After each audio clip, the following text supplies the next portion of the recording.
You know this song. Of course you do. You've heard it at weddings, you've heard it at funerals, on TV talent shows, and yeah, even in a movie about a giant green ogre. It's Hallelujah, a song that feels like it's just always been there, right?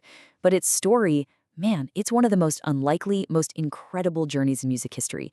A story of failure, of reinvention, and just pure dumb luck. So it all starts with this one big question.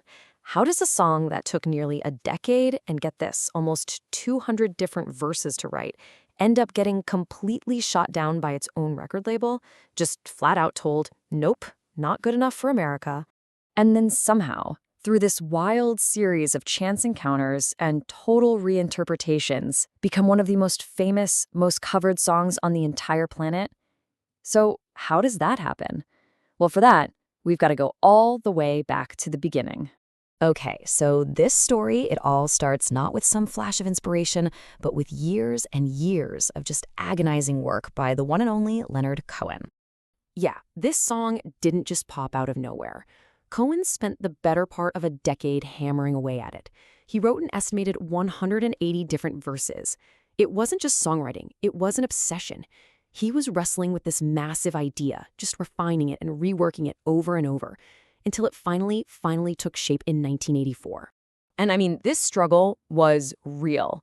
There's this legendary story of him at the Royalton Hotel in New York, just in his underwear, literally banging his head on the floor because he was so frustrated. He was filling up notebook after notebook, trying to cram these huge spiritual questions and the messy reality of life into one single song. And to build that song, he went deep into his own Jewish heritage. But see, he wasn't interested in perfect saints. No, he chose flawed heroes. He picked King David, the king who messed up, but could still create this divine music. And Samson, the strongest man alive, brought down by betrayal. For Cohen, that was the whole point, that messy, beautiful, confusing space where the holy and the human crash into each other. So after a decade of all that struggle, Leonard Cohen finally has his masterpiece. He takes it to his label, Columbia Records, probably thinking, this is it. What he got instead was a total shock.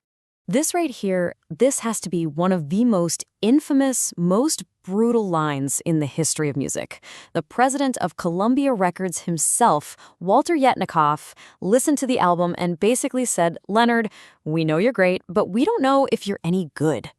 Ouch! Just a devastating rejection. He just didn't think it would sell. And because of that one decision, the album with Hallelujah on it was never released in the United States. It came out on some tiny independent label and then just vanished. Basically, the song was dead on arrival.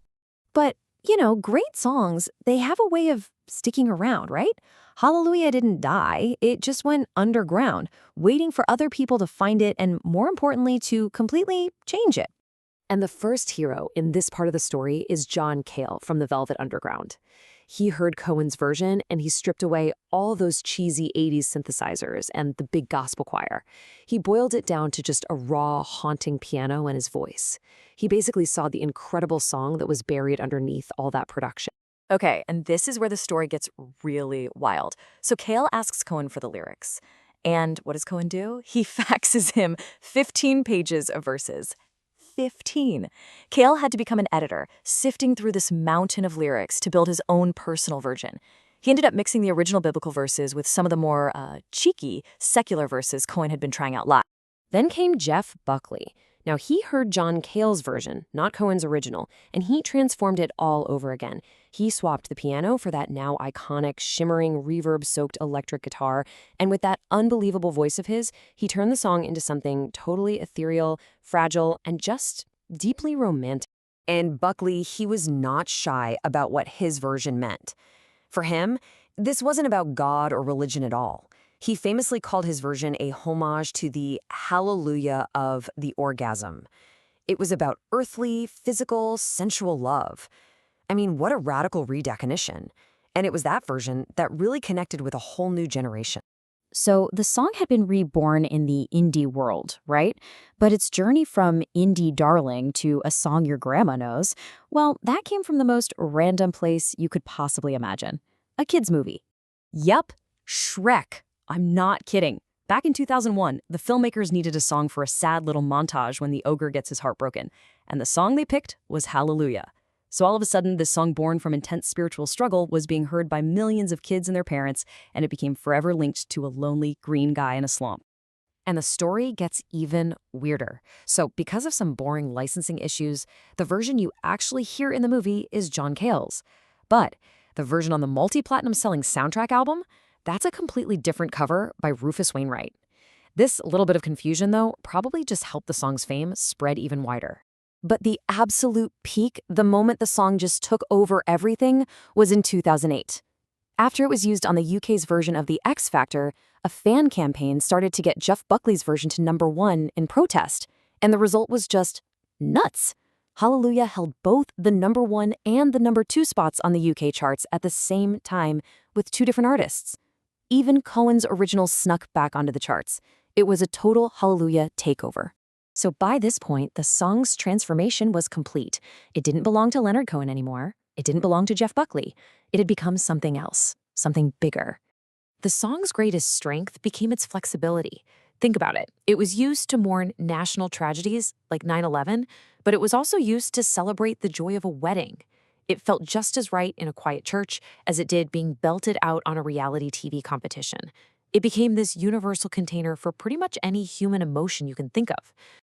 And that right there is the song's secret sauce. It acts like a mirror. Depending on who you are and what you bring to it, you hear a totally different story. For some, it's still a deeply Jewish song about wrestling with faith. For others, it's a Christian story about sin and redemption. And for millions more, it's a secular anthem about the messy, beautiful, painful business of love, loss, and just getting by. So, what did the guy who started it all think of this? Well, by 2009, even Leonard Cohen felt like it had all gone a bit too far. He famously joked that he wished there could be a moratorium on people covering the song. The little thing he'd created had taken on a life he could never, ever have imagined. And so, this whole incredible journey of Hallelujah, from one man's private headbanging struggle to a rejected failure to a global anthem that belongs to everyone, it leaves us with one last big question. Once you put a piece of art out into the world, who does it really belong to anymore?